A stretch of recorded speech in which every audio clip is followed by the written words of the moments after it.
I spent $67,000 on my sister's dream wedding. When I arrived, she told me my dress was too ugly for photos. Change or leave, she said. I left and took the wedding cake with me. Wait, what do you mean my dress isn't good enough? Camille didn't even look at me when she said it. Her eyes were fixed on the mirror as her stylist curled a long strand of her hair. I'm saying the dress doesn't work for the theme. The photographer said it's going to throw off the shots. The beads reflect light. It just looks wrong. Can you change? Please? I stood there, stunned. This wasn't just a passing comment. She meant it. This was her wedding day. A day I had invested in financially, emotionally, completely, and now, just hours before she walked down the aisle, she was telling me I was a problem in her perfect aesthetic.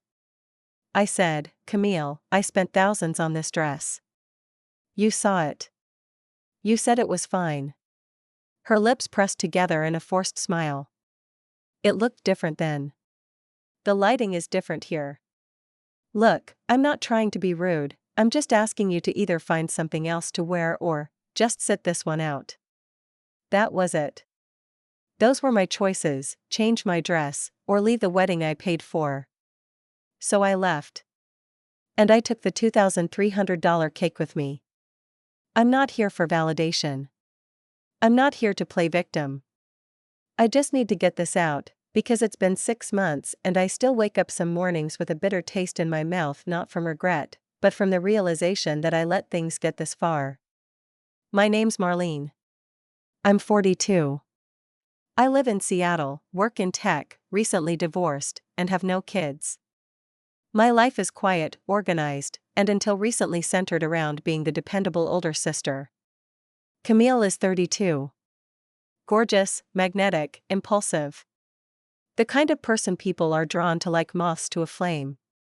And when they get burned, she finds someone else to flutter around her. After our parents died, mom from a stroke when Camille was 19, dad from cancer 2 years later, I stepped into the role. Not because anyone asked me to, but because someone had to. I was already out in the world, working, stable. She was still in school, clinging to grief and barely holding on. I paid her tuition, her rent, her car insurance. I let her stay with me after breakups. I sent money when her freelance gigs dried up. And I never resented it. She was my sister. My only living family. When she got engaged to Dorian, I genuinely wanted to support her. I'd never seen her that excited about anything. She sent me Pinterest boards with wedding inspiration at 3 a.m. She dreamed up everything from the rose wall for selfies to the custom calligraphy menus printed on handmade Japanese paper. She was obsessed with making it the most beautiful, curated, Instagram-worthy event of her life. What she didn't have was money. Dorian, bless him, was a yoga instructor/freelance thinker living in a shared bungalow in Berkeley. He had no savings. Camille had debt. No one on Dorian's side could contribute. So it was me. All of me. At first, I offered to pay for a few key things. Venue, catering, music. But each time she brought up a new vision, I felt that familiar pull. She's your sister. She has no one else. So I kept saying yes. The vineyard in Napa? $28,000. The 3-day reservation with lodging for the wedding party? $9,000. Catering for 200 people? $15,000. Live music? $11,000. The cake? $2,300. Fully customized with layers of lemon raspberry, chocolate hazelnut, and red velvet. Designer dress? Another $5,000. And that's just what I remember off the top of my head. Camille didn't pay a dime. Dorian bought matching yoga bracelets for their honeymoon. That was his contribution. Still, I was proud. I planned most of it myself. Dealt with contracts, coordinated vendors, handled RSVPs. I even covered the dress alterations for her and the bridesmaids. I wanted her day to be perfect. I really did. The night before the wedding, everything seemed fine. We had the rehearsal dinner at a beautiful Italian restaurant in Yountville. Camille gave a little speech and thanked everyone, then pulled me aside and hugged me so tightly, I nearly cried. "You're amazing," she said. "I don't deserve you." It was one of the few sincere moments I'd had with her in years. I believed it. I showed her my dress again, just to be sure. Navy blue, fitted, floor length, with beadwork on the shoulders and sleeves. Elegant. Sophisticated. No cleavage. Not white, not red, not flashy. She nodded and said, "It's perfect. You'll look beautiful." The next morning, I arrived early at the venue with the dress pressed, my makeup done professionally, and a box of snacks and an emergency kit for the bridal suite. I walked in, smiling, excited. Camille barely looked up. Then she saw the dress. Her expression changed. She excused herself from the makeup chair and pulled me aside. "I didn't realize how the color would look with the vineyard background. It's just too harsh. The beads are really shiny. I'm worried you'll stand out too much." I blinked. "I'm not at the bridal party. You said this color was fine." She gave a tight smile. "I thought so too, but the photographer said it won't look right in the group shots. Can you wear something more neutral? Or maybe just skip the ceremony part if that's easier." That's when it hit me. This wasn't about aesthetics. This was about control. Camille had a vision. And in that vision, her older sister, who had spent months planning and paying for everything, didn't quite fit. I said nothing. I walked out. I didn't yell. I didn't cry. I didn't make a scene. I walked straight to the reception area, found the kitchen staff, and asked about the cake. I had the invoice in my email. It was under my name. I showed them. They hesitated. I said, "I paid for this cake. If you don't give it to me, I'll call the venue manager and the police." They boxed it up. I loaded it into my rental car and drove away. I didn't answer my phone for the rest of the day. Not when the maid of honor called. Not when Dorian's mom texted. Not when Camille tried to FaceTime me 3 times in a row. Instead, I drove back to San Francisco to stay with my college friend Rena. She let me in with wide eyes and no questions. I told her everything while we sat on the floor of her apartment, forks in hand, eating wedding cake directly out of the box. The lemon raspberry tier was divine. The messages that poured in over the next few days were vicious. "You abandoned your sister on the most important day of her life. You stole from her. How could you be so selfish?" I didn't reply. I had receipts. Literally and metaphorically. Camille finally emailed me 3 weeks later. No apology. Just a vague request to talk and move on. I stared at the screen for a long time. I didn't reply to that either. I didn't reply to her email. I read it twice, actually. Once with disbelief, and again with that dull ache of disappointment I'd started to grow too familiar with. It wasn't even a proper apology. Just a paragraph about how emotions ran high, that she regretted the misunderstanding, and hoped we could put this behind us and return to normal. There was no mention of the money. Not a single line acknowledging the months of planning, the hours on the phone with vendors, or the 5 figures I poured into her dream day. No question about whether I was okay. No curiosity about why I had felt so deeply humiliated that I quietly walked away. She wanted things to go back to normal. But I was starting to realize that normal had always meant me taking care of everything while she lived in her own carefully curated world of chaos and beauty. For a couple of weeks, I let silence do the work. I didn't block her. I didn't lash out. I just stopped showing up. And she didn't know what to do with that. The messages shifted from anger to guilt to manipulation. "You've always been the bigger person.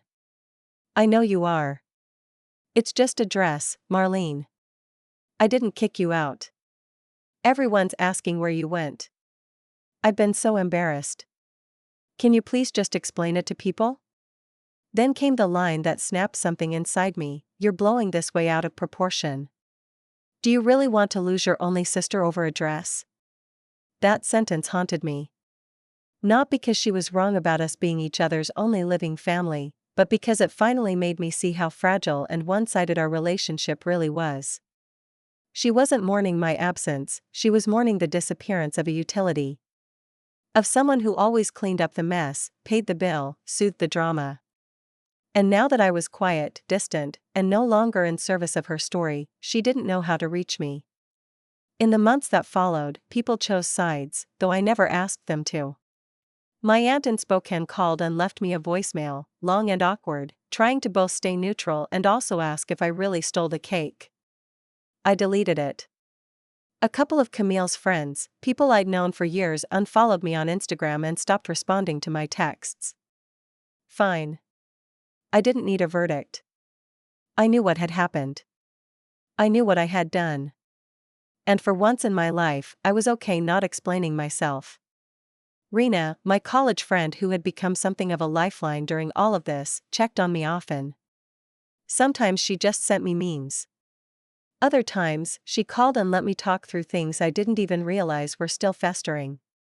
One night, over cheap wine and takeout, I told her what had been sitting in my chest the longest. It's not even about the wedding, I said. It's about realizing I mattered so little in a moment where I thought I'd meant everything. She nodded slowly. It's that thing you do. You make it all look easy. And people forget to say thank you when you're the one holding it all together. That hit hard. It reminded me of all the years I had been Camille's safety net. The one who picked up her phone calls at 2 a.m., who booked last-minute flights to bail her out of breakups, who coached her through job interviews and paid off her credit card debt more than once. There was never a real thank you. Just a vague expectation that I'd always be there. And when I wasn't in that one crucial moment, she called it betrayal. I never told many people about the cake. Not the full story.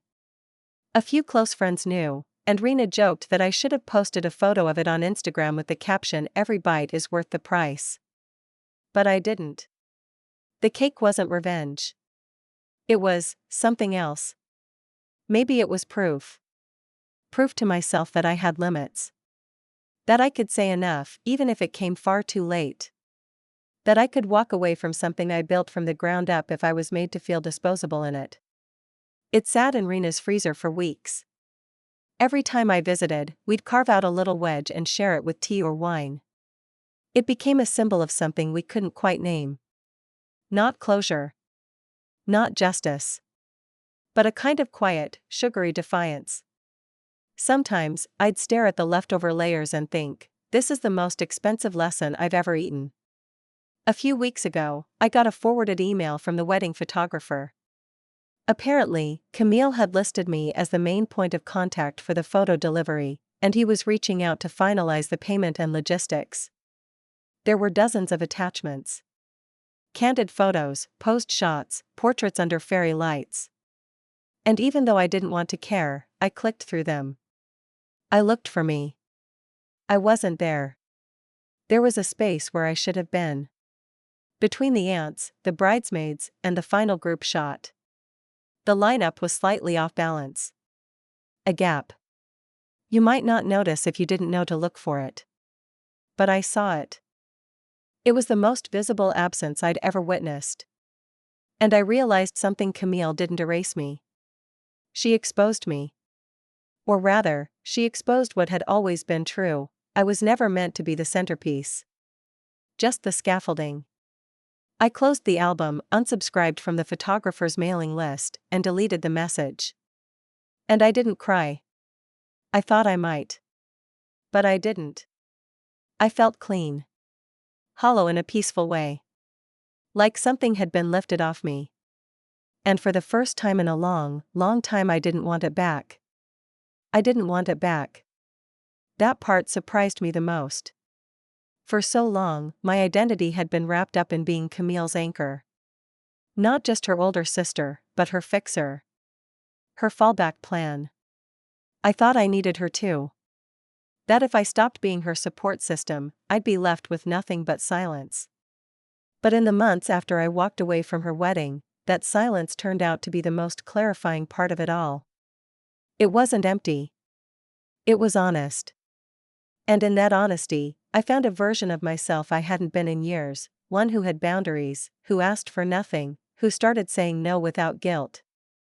A month or so after the wedding, I started therapy. Not because of Camille, necessarily, but because I didn't like the version of myself who allowed things to go this far without ever pushing back. My therapist, Maria, was calm and direct. She never tried to demonize Camille or rescue me. Instead, she kept guiding me back to the same question: why did you keep choosing her, even when she never chose you back in the same way? And that uncomfortable, annoying question stuck with me. Because the answer wasn't complicated. It was just habit. When our parents died, I didn't stop to grieve. I stopped to take care of Camille.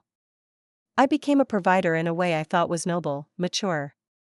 But really, I made her the project of my pain. I turned my loss into usefulness. And Camille, whether she realized it or not, let that dynamic shape our entire relationship. She never asked me to sacrifice. I offered. Over and over. And that's the part that haunted me the most. Not the money. Not the cake. But how easy it had been for me to ignore my own needs to keep the peace. I used to say things like, "It's no big deal," or "She needs me more than I need her." I believed that made me strong. Selfless. But selflessness, when applied recklessly, doesn't make you noble. It makes you invisible. I had done that to myself.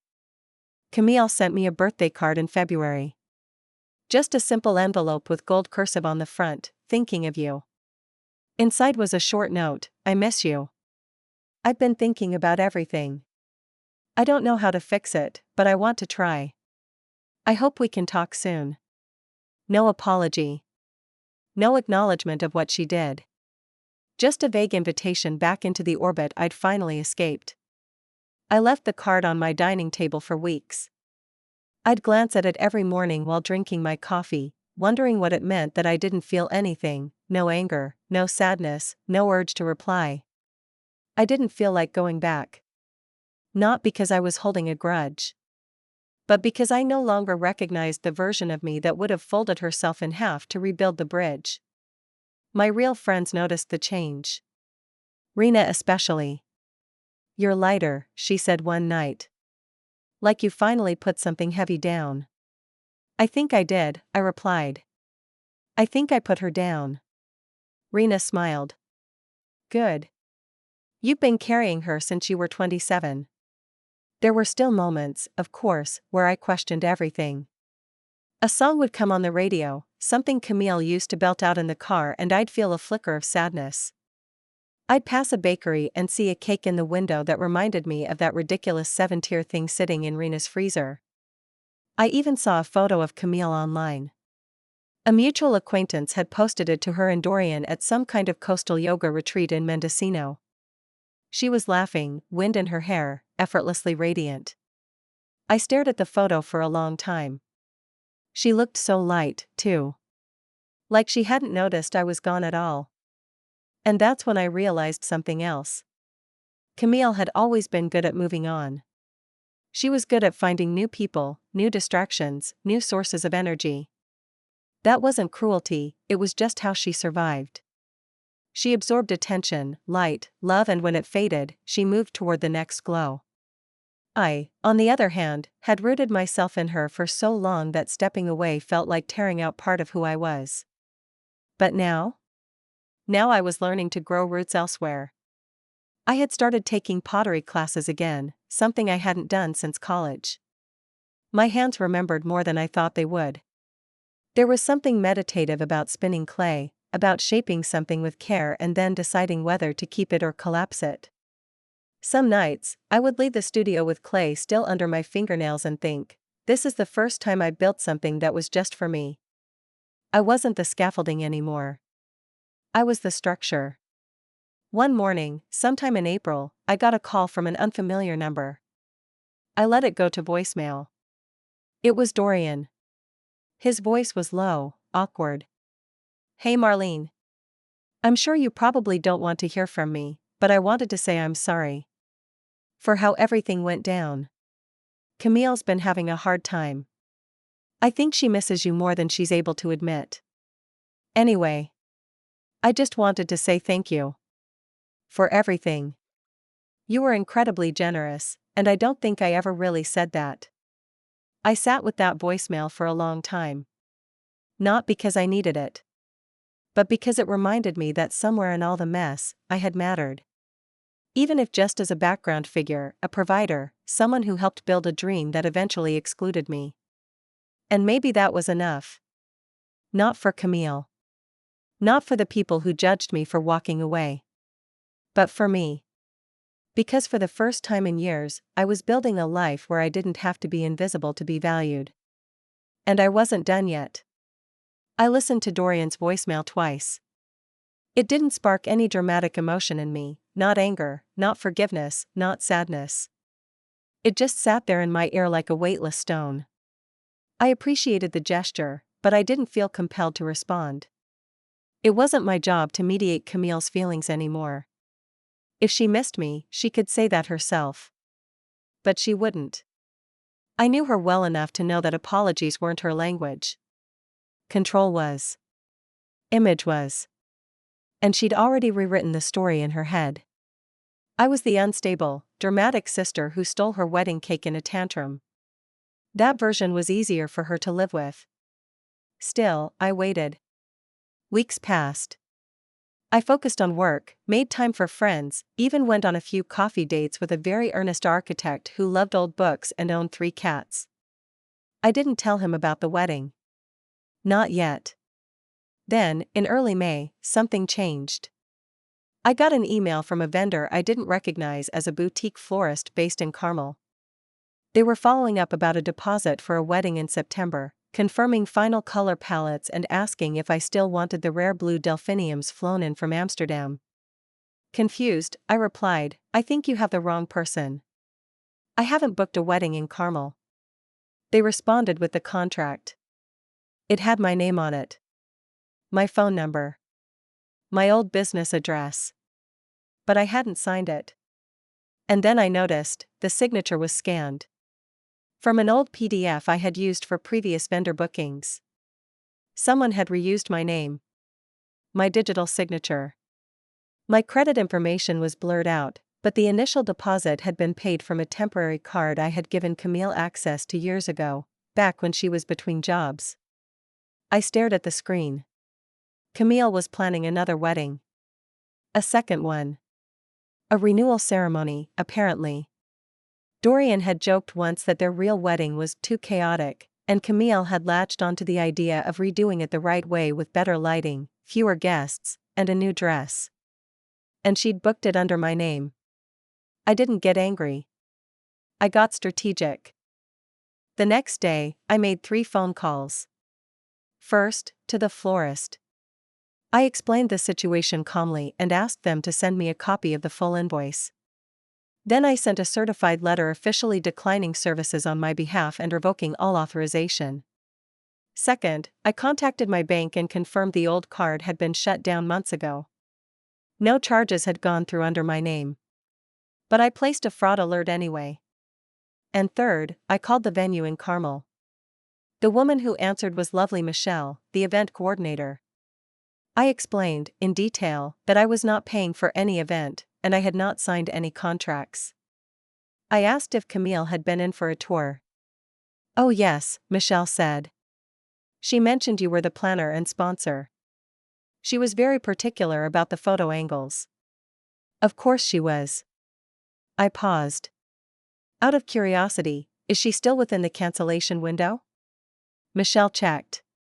Technically yes, but we'd retain the deposit. I smiled. That's fine. Go ahead and cancel. I'll also be sending a legal letter revoking all permission to use my name for bookings under your business. Michelle was professional, but I could hear the shift in her voice. The sharp inhale.